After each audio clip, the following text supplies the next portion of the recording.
Bonjour à toutes et à tous et re-bienvenue encore une fois, oui, dans mon salon, et cette fois-ci, deuxième opus sur la série Dans une galaxie près de chez vous, saison 1. Et on a décidé d'un peu plus s'intéresser aux références, cette fois-ci, références que renferme la saison 1, sauf deux sortes, les références religieuses et les références sur le hockey, les deux étant beaucoup trop nombreuses. Je le dis, je le répète, nous ne sommes pas ici pour discréditer l'œuvre de Pierre-Yves Bernard et Claude Legault. Non, nous sommes ici, oui, pour avoir du plaisir. Et nous ne sommes pas non plus en quête de vérité avec vous les deux guises. Non, les deux seules personnes qui ont la vérité, ce sont eux. Mais il va sans dire qu'il y a énormément de références dans cette série, et il se peut que nous n'ayons pas tout vu. Donc Clémence, s'il vous plaît. Et oui, nous replongeons à nouveau dans la saison 1 de Dans une galaxie près de chez vous, et cette fois-ci, on parle des références. Dans mon salon, dans mon salon, dans mon salon, dans mon salon, dans mon salon, dans mon salon, dans mon salon, dans mon salon.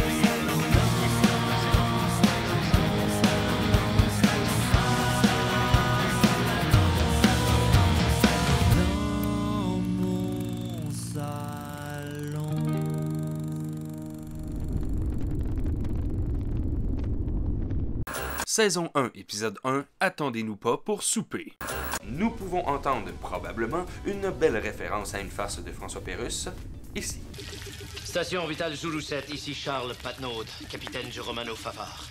Vous me recevez, Zulu 7? Pour la soirée, capitaine Patnaud! On a de la difficulté à vous entendre. On n'est peut-être pas sur la bonne fréquence. Non, ça c'est Jacques là, qui se fait cuire du bacon. Jacques!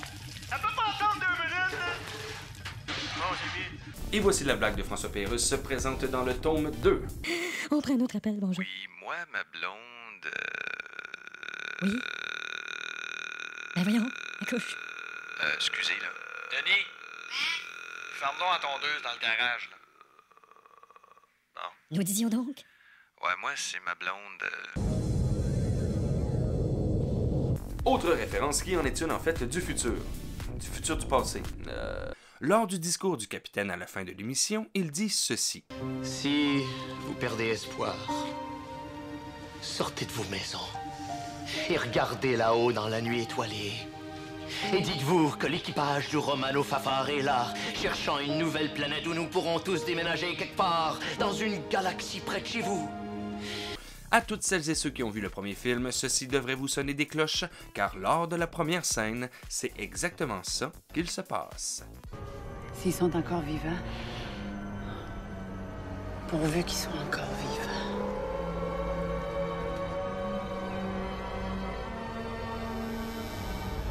Le film faisant donc référence à la première émission de Dans une galaxie près de chez vous. Ça, c'est hâte. Saison 1, épisode 2, Bob Bu. Nous avons droit ici à deux belles comparaisons pour qualifier ce cher Bob. Après tout, vous êtes le... Oh merde, comment il s'appelait dans... Ah oui, ce vieux pilote de course automobile. Ah oui, il a fêté ses 65 ans il y a quelques mois. Jacques Villeneuve. C'est ça! Vous êtes le Jacques Villeneuve des pilotes de vaisseau. Mais comme vous êtes aussi le King Kong des gardes-manger... Et oui, on qualifie Bob de Jacques Villeneuve des vaisseaux, et là, juste pour mettre tout le monde au même diapason, la série a passé pour la première fois en ondes en 1999. Et je vous rappelle qu'en 97, Jacques Villeneuve était, oui, champion du monde de F1 et avait reçu le trophée de Lou Marsh, récompensant le sportif canadien de l'année. Hein? Donc, c'est Sion un compliment. Il a toujours bien pas dit qu'il chantait comme lui. Là. Je ne donnerai jamais assez pour mériter ce que tu m'apportes. Je ne rendrai jamais assez service. Je ne tiendrai jamais assez de porte. Pour ce qui est de cette référence... Mais comme vous êtes aussi le King Kong des gardes-manger, je vais devoir prendre une petite précaution. Falbo, capitaine. Bon, doit-on vraiment vous expliquer que Bob mange comme s'il mesurait 15 mètres de haut? Dans cet épisode, on peut irrévocablement constater une belle référence au western spaghetti.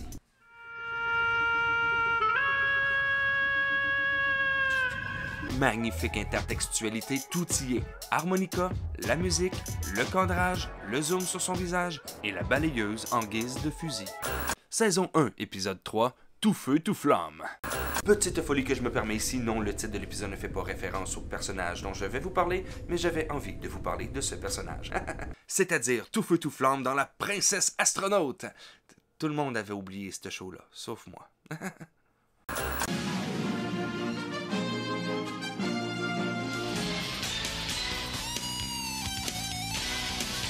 Tadam! Et oui, comme tout bon créateur, M. Legault et M.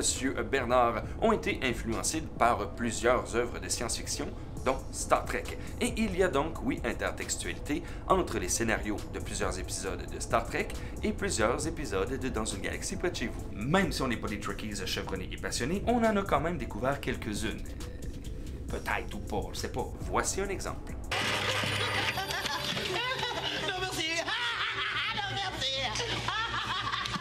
Je suis un mime. Alors, dans l'épisode de Star Trek The Side of Paradise, saison 1, épisode 24, l'équipage de l'Enterprise visite une planète où les habitants sont contrôlés par des fleurs étranges qui produisent des spores et changent le comportement des gens. Une partie de l'équipage est donc prise au piège avec ces spores et le capitaine, oui, doit résoudre cette folie. Tout comme la fameuse plante qui provient de Woodstock. Saison 1, épisode 4, Le Secret. Référence ici à de l'opéra, oui oui, on peut entendre la version massacrée par Valence de la chanson L'amour est un oiseau rebelle de l'opéra Carmen. Sa voix, sa belle voix de sirène, de police. Il y a juste elle pour chanter comme ça. Ce qui est ironique ici, c'est que Isabelle Brossard chante dans la vie et elle chante plutôt bien. Pour moi, enfin, pas seulement ça. Saison 1, épisode 5, Le 8e passager. Les séries et les films de science-fiction ont bien évidemment influencé le travail de M. Bernard et M. Legault. Le 8e passager. On a un 8e passager. Un 8e passager. On a un 8e passager. En exemple, le titre de l'épisode Le 8e passager fait référence au titre québécois du film Alien, c'est-à-dire Alien le 8e passager, film réalisé, oui, par Ridley Scott, sorti en 1979, et c'est un classique incontournable de la science-fiction. Je vous les recommande tous personnellement, mais un peu plus le premier, le deuxième et le troisième. Plusieurs l'ont remarqué, mais soulignons-le quand même. Non seulement lorsque Brad lave les hublots du vaisseau, il porte un casque avec une crête iroquoise, comme le fameux cliché des squeegees à Montréal, oui. Mais ça, eh bien, ça fait directement référence à la dernière farce plate de Bob, dans la scène précédente, où il dit ceci. Brad, si je vous donne 50 sous, pourriez-vous nettoyer mes fenêtres? Hey, t'es bien niaiseux, quoi? Falbon est toujours beaucoup trop intense et j'adore ça. Spécial cabane à sucre! Crêpe fait voler omelette sous vos pas et tire sur la neige. Et tire sur la neige. Excusez-la!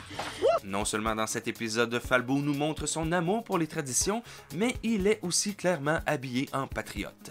Il manque juste la pipe. Celle-ci est très personnelle, mais bon, il fallait quand même que je la mette.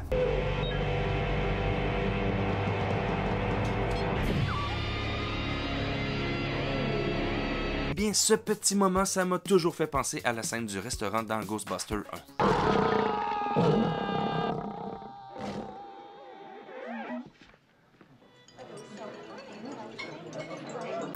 Saison 1, épisode 6, Le réveil de Flavien. On doit clairement être les seuls à avoir fait le lien, mais bon, je me gâte. Ceci nous fait clairement penser à cela.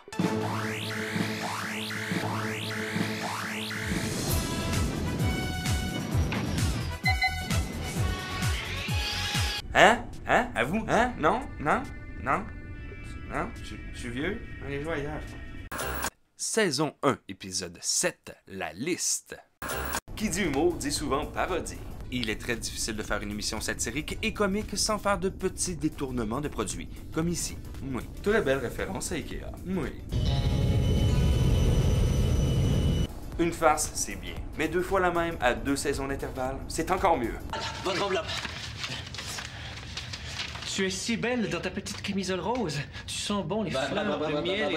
Attendez, c'est pas la bonne enveloppe. Cette petite farce bien correcte à propos d'un échange non voulu entre deux enveloppes est comique, certes oui, et aussi repris dans l'épisode La Genèse avec le recruteur et le capitaine. Chérie, je te quitte, j'ai rencontré Huguette. Non, c'est pas ça là. Ça. À l'époque, cette série nous disait de façon subliminale qu'il fallait absolument recycler. Saison 1, épisode 8, la course contre la montre. Alors dans cet épisode, il y en a une coupe, donc on va y aller rondement. Il y a une belle référence ici au film Jason. Vas-y, mets-y le masque.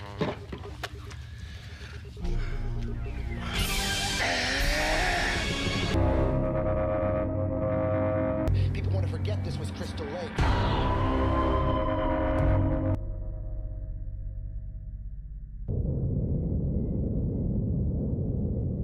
La seule fois où Mirabella a vraiment été utile, c'est dans cet épisode. Je vais vous aider, Mirabella. Vous en profiterez pour me raconter ce qui se passe sur ce vaisseau. C'est un ordre?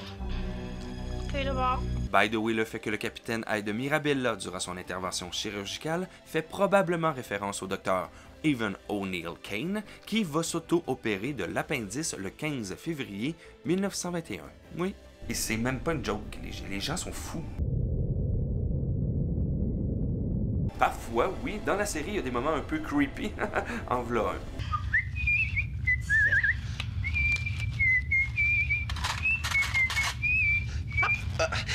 Le capitaine siffle indéniablement la chanson sifflée en travaillant de Blanche-Neige pendant qu'il se fait charcuter le ventre.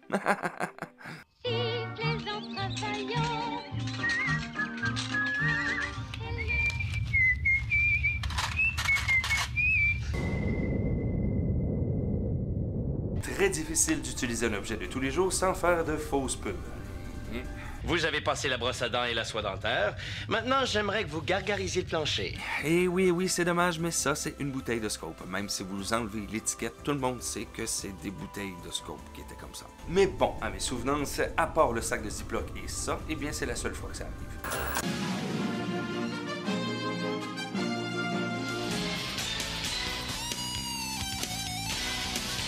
Nouvelle référence possible ici au scénario de Star Trek, nouvelle génération cette fois-ci, avec l'épisode Samaritan Snare. Émission dans laquelle le capitaine Picard doit subir une grave opération chirurgicale sur une base stellaire. Alors que le vaisseau d'une civilisation peu avancée signale une avarie à l'Enterprise et demande de l'aide. Les décisions sont prises sans le consentement du capitaine, ce qui met en danger les membres de l'équipage. We are strong now. We have better weapons. Are you prepared to use them? Si on change la civilisation détresse contre un bras de mégalomane qui fout le bordel dans le vaisseau, eh bien on y est presque. Et c'est dans cet épisode de Star Trek que l'expression LOL a été inventée. Oui, je vous assure. In fact, I do.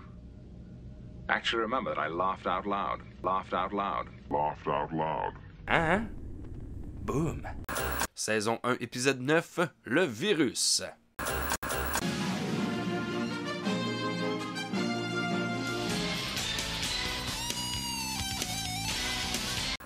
Le fameux système d'autodestruction. Tout comme dans Star Trek saison 3, 15e épisode Let That Be Your Last Battlefield, où l'Enterprise se voit dans l'obligation d'activer sa séquence d'autodestruction. I command the computer. Mine is the final command. 10, 9, 8, 7, 6... I agree! Computer, abort. Destruct order.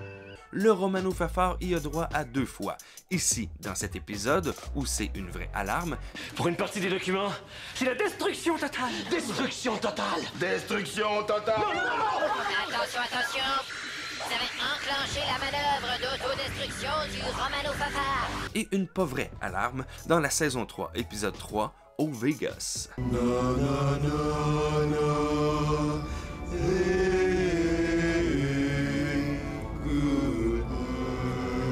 Vous avez fait ça! Vous aviez pas le droit, j'avais gagné! By the way, visiblement, c'est toujours un dispositif assez dangereux. Pourquoi vous le mettez encore? Saison 1, épisode 10, tout. Il faut savoir ici que l'épisode au complet est une référence au film Close Encounter of the Third Kind, qui est un film de Steven Spielberg sorti en 1977, et si vous aimez la science-fiction, eh bien c'est un must. Petit A. Oh non. Non, non, non, je les entends, moi aussi. Je vais être en train de devenir fou. Oh non, je suis fou. La petite mélodie que l'on entend tout le long de l'épisode est clairement une référence aux 5 notes de Close Encounter.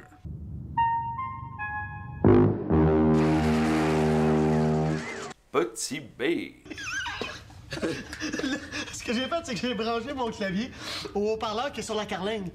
Après ça, ce que je fais, c'est que je fais des notes qui correspondent aux lettres de l'alphabet, puis ils comprennent tout. La manière de communiquer avec les ET avec des notes de musique et un clavier aussi, hein, ça c'est une belle référence.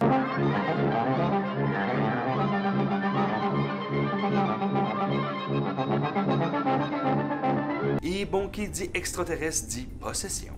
Hey. Merci, bon chief. Qu'est-ce que t'as? Ça recommence! Mais là, c'est plus des sifflements, c'est comme des notes. Flavien ne peut s'empêcher d'entendre les sifflements au début, tout comme il est incapable d'arrêter de siffler à la fin, tant et aussi bien que les membres de l'équipage pensent qu'il est possédé. Et ça, c'est exactement comme le personnage de Roy Neary dans Close Encounter.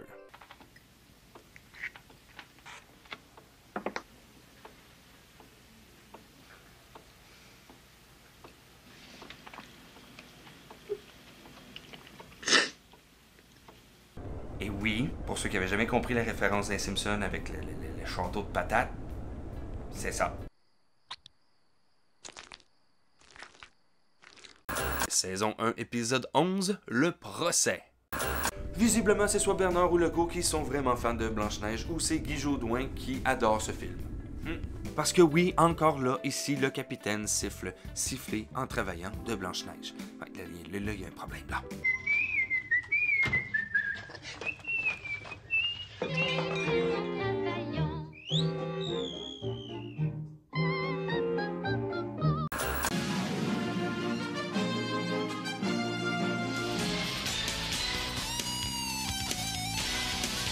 Nous avons ici probablement une belle référence à un autre scénario de Star Trek. Cette fois-ci, Star Trek Première Génération saison 1, épisode 20, intitulé Cour martiale, dans lequel le capitaine Kirk est jugé pour négligence criminelle après qu'un membre d'équipage ait simulé sa propre mort. The man who killed my father. That's not so, he was my friend. Alors que dans une galaxie près de chez vous, Brad est en procès pour avoir faussé les rapports de sonde et ainsi essayer de tuer le capitaine. Outre la simulation de la mort, il y a quand même une belle similitude entre les deux, non? Saison 1, épisode 12, le verglas. Vous vous souvenez de cette fameuse farce de Falbo? Tenez, Brad, c'est ce qui se fait de plus récent. De l'eau déshydratée. Faut rajouter un petit peu d'eau et c'est prêt à boire. Eh bien, c'est enfin une magnifique référence à la vraie phrase « L'eau en poudre, il suffit d'ajouter de l'eau pour obtenir de l'eau » qu'a écrit M. Jean Baudrillard, philosophe et théoricien de la société contemporaine. Le langage fonctionne tout seul. Et à ce moment-là, il fonctionne d'une façon magique. Ah, philosophie, quand tu nous tiens? Oui. Ah, qui n'a pas été marqué par le fabuleux rôle de Rocky Balboa interprété par Mr. Sly? Tout le monde, ou presque, pour vrai, le premier film est un grand classique et c'est pourquoi on y trouve une très belle référence, oui, à l'entraînement de Rocky.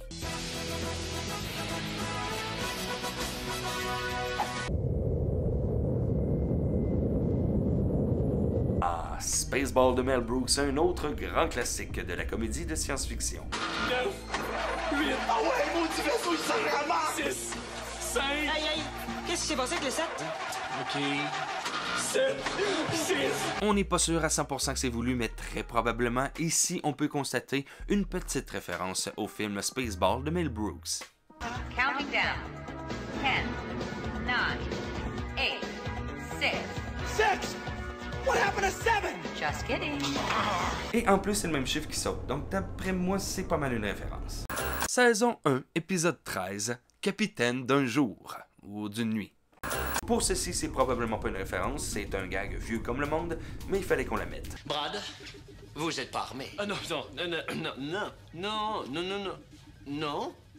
Parfait. Donnez-les-moi.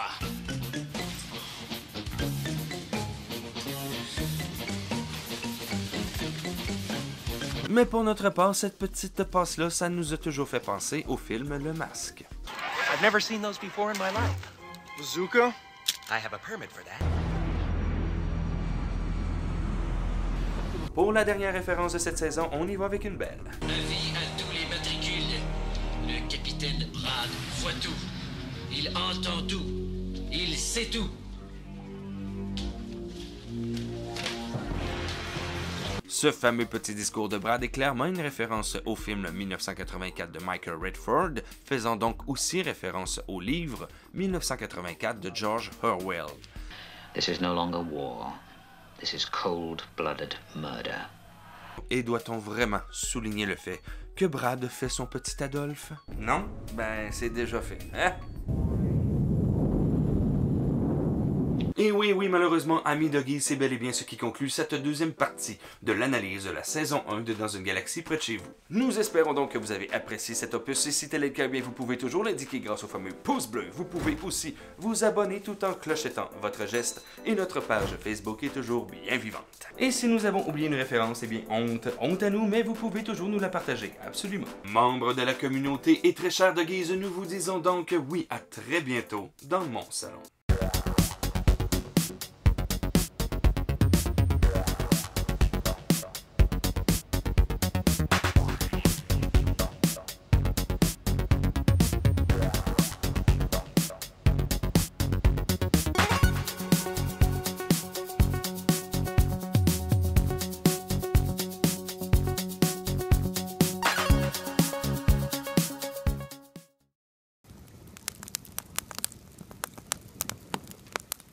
Émission qui traite